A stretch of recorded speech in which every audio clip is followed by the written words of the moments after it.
26 ফেব্রুয়ারি মহাশিবরাত্রি। তো আজকে সকাল থেকে কী করলাম ওটাই তোমাদের সাথে শেয়ার করছি।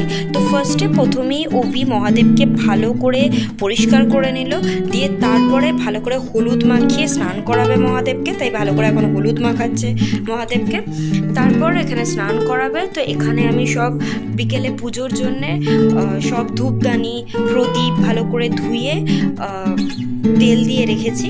পাশে ফলগুলোও দেখছো, ফলগুলোও আমি ধুয়ে রেখে দিয়েছি। এখানে এখন মহাদেবকে স্নান করাচ্ছে অভি।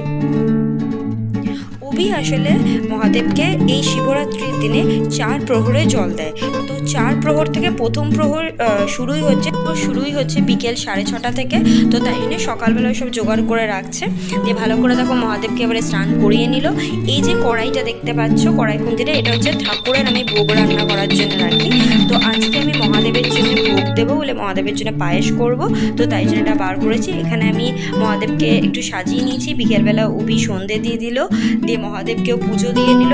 এরপরে এখনও প্রথম প্রহর পড়েনি, এরপরে তার আগেই আমি পায়েস ফল সব রেডি করে রেখে দিয়েছি। এরপর অভি পুজো দেবে বলে।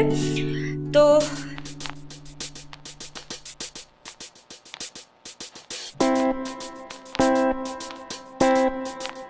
এখানে দেখো ফুলগুলো আমি বেলপাতা সব রেডি করে রেখেছি।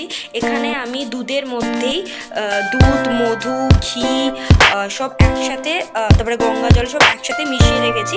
দিয়ে একসাথে আমরা মহাদেবের মাথায় এমনিভাবে জল ঢালি। তো প্রথমে অভি জল ঢালছে মহাদেবের মাথায়, তারপরে আমি জল ঢালবো মহাদেবের মাথায়।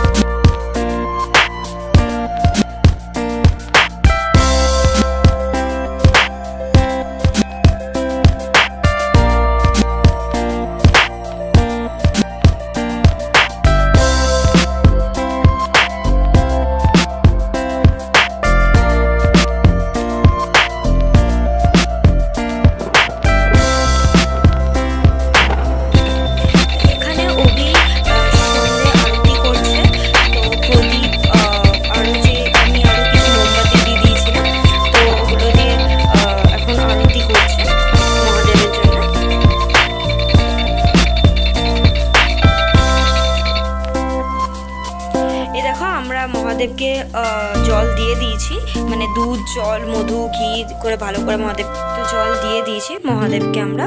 তো দেখো মহাদেবটা কি সুন্দর দেখতে লাগছে। তারপর বাকি ঠাকুরদেরকেও ভোগ দিয়ে দিলাম।